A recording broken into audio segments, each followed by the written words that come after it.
Hey, trigger fingers. Before you comment, we're going to go into the IFAB laws of the game in this video to break down Leipzig's disallowed goal. I see you getting ready to tippity tap on that keyboard, but just wait a second. Upamecano was also tippity tapping on Isaacson's ankles, and that's a no-no. Hey guys, and welcome back to the UCL this week, which we haven't been able to say since December now. I'm Adrian. Thanks for joining me, and let's get started with the contentious one. The most divisive part of this match, we'll get that out of the way right away, as there has been so much arguing about this. Luckily enough, this was pretty much the first thing that actually happened in this match. So what happened? From a corner kick, the ball is semi-cleared. Everyone begins to push out of the box, but the ball is smacked back in, and Benjamin Sesko heads it past a stranded Lunin who was in no man's land. He was nowhere close to getting to that ball. Now the linesman put his flag up for offside, but as you can see here, Rodrigo plays Sesko on. The referee's on-field call was no goal due to offside, but once it was reviewed, we saw that Sesko was fine, so our attention goes to Henriks, this guy here. He had a slight push in the back of Lunin, of which Lunin barely even reacted to it. With the flight of the ball, it should be noted that Lunin was also in no man's land, as I said, and didn't have a prayer in hell of making it to that ball. And so for this call in particular, this is where the judgment of the referee comes in, which makes it all the more bizarre as to why he didn't go and look at the monitor, because this wasn't an offside thing, even though the linesman flagged for offside initially. So then you move the conversation to Henriks and his contact with Lunin from an offside position. The law comes into play. And I gotta say, when you watch it in real time, you can see that Lunin doesn't even acknowledge Henriks, nor does he really react to the slight contact. It looks way worse in freeze frame images, as is always the case with freeze frame images, and I wish I could show you guys the actual video, but UEFA will be all over this video if I was to do that. This is taken directly from the International Football Association Board's Laws of the Game, and this is Law 11.2, linked below by the way. In situations where a player moving from or standing in an offside position is in the way of an opponent and interferes with the movement of the opponent towards the ball, this is an offside offense if it impacts on the ability of the opponent to play or challenge for the ball. If the player moves into the way of an opponent and impedes the opponent's progress, example blocks the opponent, the offense should be penalized under Law 12. Now, the interpretation or the judgment to be made by the referee becomes important right here. Did Henriks interfere with the movement of the opponent towards the ball and impact their ability to challenge for the ball? When you watch it in real time, Lunin pays absolutely zero attention to Henriks, and so in my opinion, no, Henriks didn't impede Lunin here. And in the words of Toni Kroos himself, when he was asked about this, he said, quote, "It was a goal that should have been given. I can't find any arguments." Well said. But seriously, it's not offside where, love it or hate it, whether you're a millimeter or a yard offside, you are still offside until you're not. With this, there's room for the referee to make a judgment call, and he didn't do that because he didn't go to the monitor. Okay, so now that that's out of the way, as for the rest of the match, it should be noted that Real Madrid had who as their center back pairing? Nacho and Tchouaméni. But hey, spoiler alert here, I guess. But when Tchouaméni starts at center back for Real Madrid, they are yet to concede a goal, which is nuts. That's 530 minutes now that he has played at center back for Real Madrid this season, and they haven't conceded once. Well, perhaps they should have in this one, but on top of that, no Bellingham either. Well, Leipzig was full strength with their 11, and you could tell Leipzig looked a little bit better on the ball, and Real Madrid looked best predictably when this match was a little more stretched and Vinicius could hurt them in transition. When it comes to the two keepers, Lunin was by far the more busy of the two, as the Ukrainian made 9 saves. 9 saves in this, as he was the man of the match, not just for Real, but for this match in general. Leipzig left scratching their heads as to how they didn't beat this guy. As for Real's goal, that came from Brahim Diaz, and it was a brilliant goal. Leipzig perhaps guilty of giving too much space as he cut inside on his left. I'm talking about the defenders in the box, by the way. The 3 that he skated past couldn't do anything about it, as that was a brilliant run from the Spanish player. So shout out to Brahim. Unfortunately for Real, he hobbled off injured with some sort of calf strain, so Real supporters will wait on the result of that with bated breath. Vinicius nearly scored in this one as well to double Real's tally, but he hit the post and then Real couldn't capitalize on the rebound. One of those slow rollers off the post that just evaded both Rodrigo and Brahim. If you've played, you've seen this before. It's painful as it rolls past you. So Real with a 1-0 lead going back to the Bernabeu in 3 weeks' time. I mean, that's got to be that, right? Going into the Bernabeu and turning that around is going to be tough. Man City predictably defeated FC Copenhagen, although there was a short moment in this match where there was a glimmer of hope that maybe, just maybe, Copenhagen could make a real match out of this, but it died before the half was up.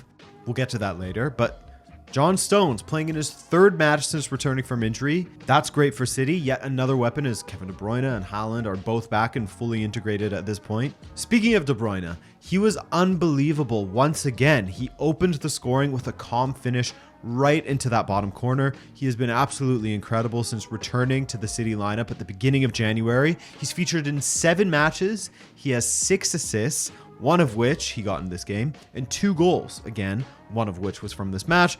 Absolutely a match-winning player, and with him, Stones, Haaland, to a certain degree, all back and healthy, well, they're doing as we all expected, which is catching form as the season rolls on, like they always do. Grealish went out injured, which sucks for him, as Guardiola said that he was finally training really well for him.